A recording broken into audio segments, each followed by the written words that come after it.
You know, folks, it's hard to imagine, but in Ontario, unlike all the other provinces in our great Dominion, the kids still aren't back in school.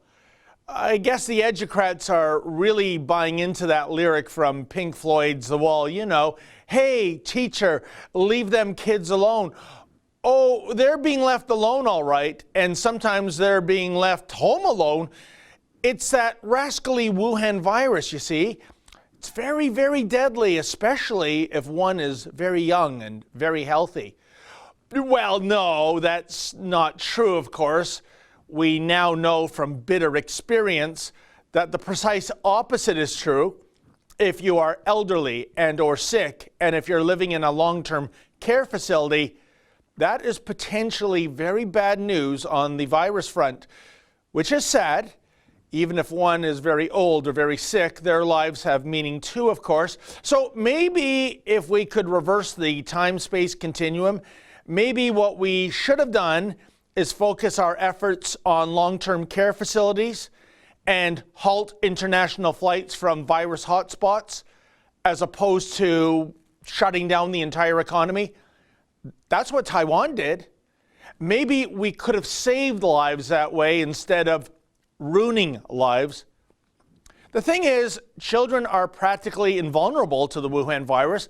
Not that the fear-spreading mainstream media wants you to know that fact. Did you know that only 2 people in Ontario under 20 have died from contracting this bug? And those persons, sadly, were suffering from other health complications? In percentage terms, that's not even a rounding error when it comes to the overall death toll. And yet, overnight summer camps for kids were cancelled in Ontario last year, and in the here and now, schools have remained closed since the Christmas time break. Many schools aren't scheduled to reopen until February the 8th. The schools in Toronto, York, and Peel shall remain closed for an additional 8 days until February the 16th for some inexplicable reason. Why weren't all these schools opened like about a month ago? Much like everywhere else? Surely during the downtime, these schools have been scrubbed and sanitized to such a degree that Mr. Clean would blush with envy. Needless to say, there's going to be a lot of ground to make up in the weeks and months ahead. So when Ontario Education Minister Stephen Lecce recently said he's thinking of cancelling March break, that seemed reasonable on 2 fronts. For starters, the kids need a ton of catching up time. I mean, they really do. You want them to get some semblance of an education this year, right? You want little Johnny and little Janie to be able to spell cat without having to spot them the C and the T, right? Not that it really matters, I guess. Nobody fails anymore. Wouldn't want to hurt anyone's self-esteem after all. Secondly, what with all the new travel restrictions coming into place, and the costs and hassles of quarantining, really, who the hell's going on anywhere on March break next month? Well, I mean, who amongst all of us, the great unwashed masses, will be traveling?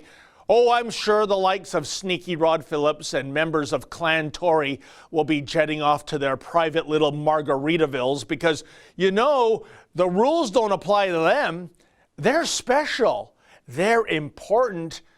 You must know that by now, eh, folks? But for the rest of us, March break abroad just doesn't seem to have a lot going for it this year. In any event, here's what Lecce had to say, quote, "I'm going to follow the public health advice on this. I've sought the opinion of the Chief Medical Officer of Health, and if he believes and the experts believe it is better to keep kids in school learning, then I will accept that advice. At the end of the day, folks should not be traveling during March break anyway," end quote. Now, while I agree with Minister Lecce on this file, there's one little red flag here. Those medical experts, that would be Abbott and David Williams and Barbara Yaffe. Remember that little hot mic moment last December? Tell me if these medical experts fill your sails with confidence. I don't know why I bring all these papers. I never look at them. Oh, when you're giving numbers, I do. I go, oh. I said that. Did you really say that? I just say whatever they write down for me. That's why you're guessing. Yikes. Can you believe Yaffe, after this Gaffy, didn't just, go away and hide forever? I hear Wyerton Willie is a very lonely groundhog these days, but no, this arrogant and ignorant woman continues to suck at the taxpayer teat, parroting the words from they, whoever they are. Yeah, really, I mean, who is they? Will we ever find out who they are? But while kids want to go back to school, and parents want their kids to go back to school, and perhaps even most teachers want to go back to school, alas and alack, Lecce didn't count on what the various teachers' unions would have to say about going back to work. You see, the union head honchos are concerned about the mental health of people going back to school. No, I'm not making this up, folks. Yeah, it's as though there are no mental health issues whatsoever associated with people remaining cooped up in their homes and segregated from their friends for months. But check out this mind-bending statement from Sam Hammond, the president of the Elementary Teachers Federation of Ontario. Quote, "We are living in unprecedented times that continue to create high levels of stress, fear, and anxiety for everyone.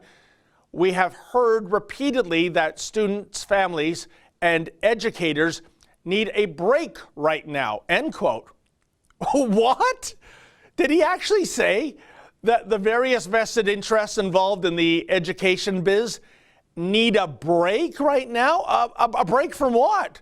A break from taking a break? A break from having an extended break? Holy hell, this guy is nuts or lazy or supremely entitled or all of the above. That's an excerpt from my daily show, The Ezra Levant Show. Every day I do a monologue on the news of the day, then I interview an interesting guest, and then I read my hate mail. You gotta subscribe. Go to rebelnews.com.